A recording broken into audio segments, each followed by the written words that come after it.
Okay guys, I got a 2023 Toyota Camry. I'm going to show you how to remove this steering wheel airbag. So what I have right here, I have this tool right here. It's a hex tool, the 2.5.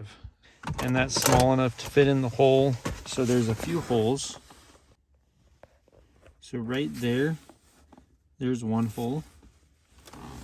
On the other side, there is another hole, and then on the bottom there's a hole right there.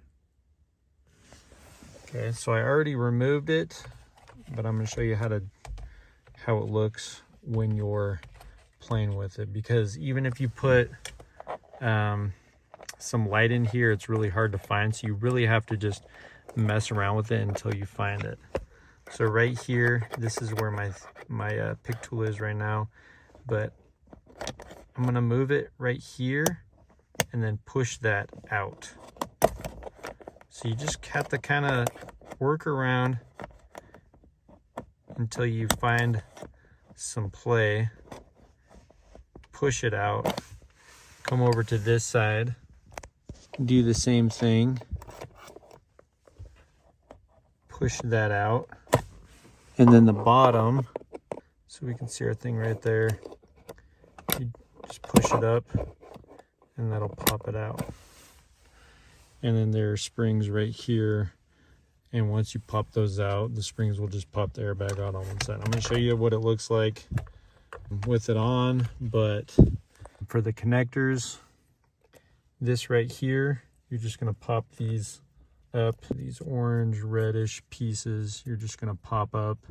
I get a flathead screwdriver, stick it under and pop them up, and then you can just take these off. And then there's the ground right here that you can just remove as well, and then the airbag will just come out.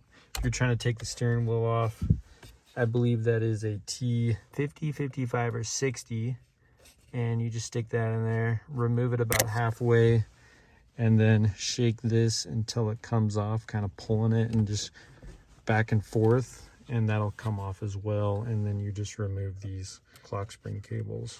So that's how you remove the steering wheel. So let's show you how to do this. Okay, so we're gonna do it down here. So I popped it up and that pops out. Just gotta do that on each side. 1, 2, 3. And that's how you do it.